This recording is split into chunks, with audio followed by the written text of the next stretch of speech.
this parenting thing.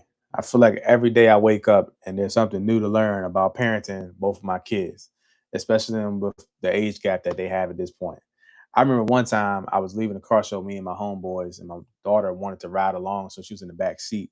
So we had the stoplight, and I saw my daughter visibly crying in the back seat. Did not know what was going on, so I asked her, "Hey, what you upset about? What's going on? What's happening?" Right, just checking in to see what's going on.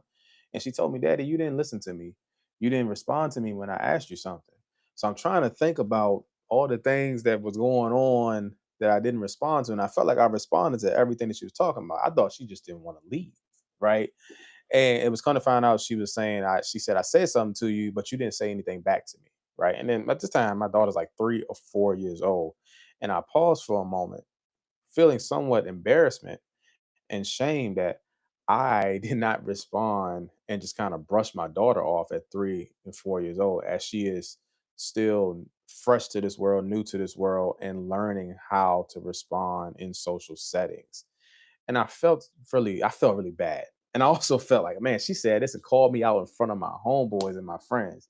Luckily, these are my guys from years, and they know what's up. But she called me out in front of everybody. But I was very impressed with the aspect of her actually even saying that in front of all of these guys. That didn't matter, but just saying that to me, and being confident enough to speak up about how she's actually feeling.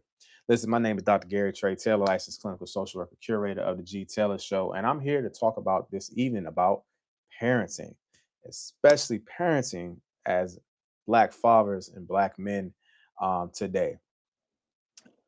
I have two kids, and I was raised as the only child, a lot of cousins, this like that, right? So I the aspect of being a parent, what does that look like, was foreign to me, right? It's foreign to all of us before we, start this journey of parenthood, and we learn as we go on the fly. And I was, sitting here thinking about, okay, what is the next thing? What are the things I need to know, right, when working or thinking about the aspect of, I want to make sure that my mics, okay, I got good feed. I just want to make sure my mics are good. I just want to make sure my mics are good. We're good. Stop all that. Anyways, so I, when I was thinking about parents, I'm thinking about fatherhood, and I was thinking about what type of parent do I want to be. There was, I was drawing blanks. I had a bunch of great men that were like dads to me outside of my dad, grandfathers. My uncles were like big brothers, community mentors, people that I considered and looked up to, that were good solid men. So I had, you know like, I would say, examples, right, of good Black men who were great fathers, and took care of their families, and did what they were supposed to be doing. And yet I was still drawing blanks on who I wanted to be as a father, how I wanted to parent, what things I liked and what things I didn't like. I grew and learned really quickly on the things that I didn't like. I don't like a lot of mess, or but I had to learn how to navigate a lot of mess, because kids make mess, right? And so how do I calm myself down and let them be kids? And so that was tough for me. So in that moment when I did know, I started to develop the aspect that I wanted to be able to have I want to make sure that my child didn't fear me, right? I didn't want her to fear me. I want her to be able to come to me and talk to me about anything. I wanted her to be able to communicate her feelings, her emotions, and how she was feeling in that moment. That was very important to me as a father. And as she got older, as she learned and developed and socialized, it was my job to be that example for her of what I wanted out of her. Now, when I talk to men about parenting, sometimes when I was in, being a therapist, I would ask them, what version of parenting are you doing for your child? Are you asking or demanding the things of your kids, that are you doing those things yourself? Are you also embodying them or showing them the actual things you want out your kids. Because I get that a lot of times too, where, we have conversations. I go talk to community groups and, go into community, have conversations, and they always want to talk about the youth and this, and the youth don't, kids don't want to listen, kids don't want to do this. And the kids don't want to talk to anybody about what they're going through, and they just want to keep it to themselves. And I always push back on the parents a little bit. I push back on the adults a little bit. What are you embodying and showing to that child, to that teenager, that you saying it's safe to be able to express their emotions, to be able to express their feelings?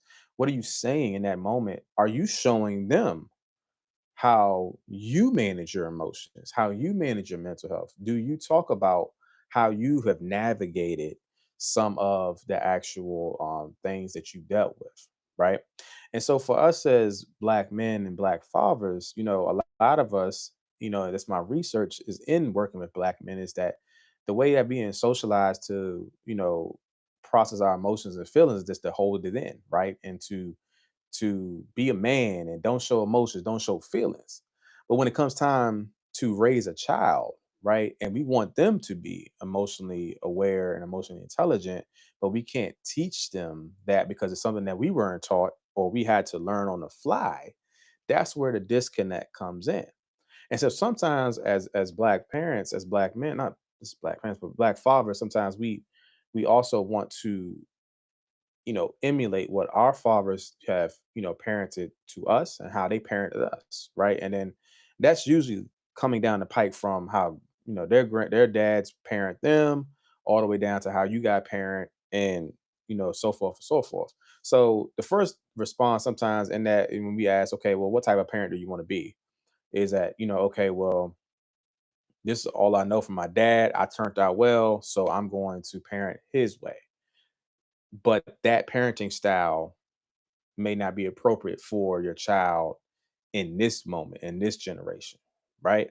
Or I've heard from brothers where it's like, well, you know, I'm going to parent from the perspective of the things that I did not receive as a child from my dad. I'm going to do that for them, right? And that's almost a slippery slope, because it's like, well, are you parenting for the needs of your child, or are you parenting for the needs of your own inner child? Right? Because then you'll miss the mark of what the needs are for your child today versus what your inner child needed at that moment.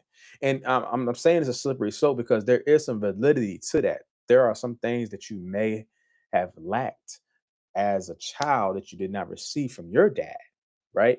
That you want to make sure that your child has, right? Because you've seen how that has impacted you, whether that's negative or positively, right?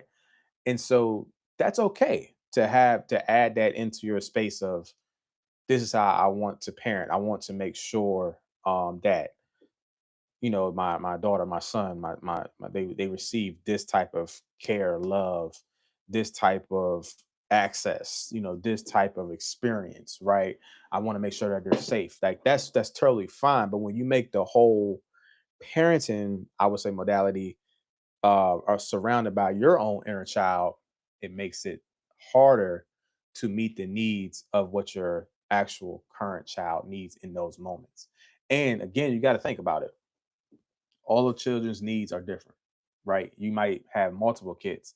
You're going to parent consistently with your same morals and values, but you're going to meet the needs of your children differently based upon the personalities, what their needs are in those moments, and how they are developing as a person and their personality, which really matters in that moment, because both my kids have two different personalities right now. So again, understanding that. And so when my daughter said that, I had already been contemplating going to therapy at that point in time. And that was one of the defining moments, right? Where I said, okay, I need to be more aware and intentional with my energy, but also with my movements and my mental. Because at that point in time, we had just bought a house. I had just got a new job. I was looking to getting into private practice and starting my own practice and passing the exam. It was stressful to pass an exam. I was coming off a situation where, um, I had lost a loved one and had back to back losses of loved ones. So that was one of the issues too. And so I knew I needed to go, you know, see somebody. And I also at the same point in time, right? Like there was moments where, I just was just just being irritable at times and not intentional. And that started to affect, not only, myself, but my family at that moment. And so it was important for me as a father, if I wanted to make sure that I was present and aware for my daughter, if I was asking, requesting the things of her in those moments as I parent her, I needed to do the same for myself. And I needed to go learn more about myself, learn about the things that I wanted to be. Oh, address some of the things that I had been neglecting for years. Go back to a few episodes, you can learn about that. But then also understand what type of man I wanted to be, but what type of father I wanted to be to my child. And so that's where I went, signed up for therapy, got started, and then started doing that work and started peeling back some of those layers to understand that this is not an ad for going to get therapy. It's not that. But I'm gonna switch my mic over real quick because I want to make sure I capture all this information. Let me see here. Let me see.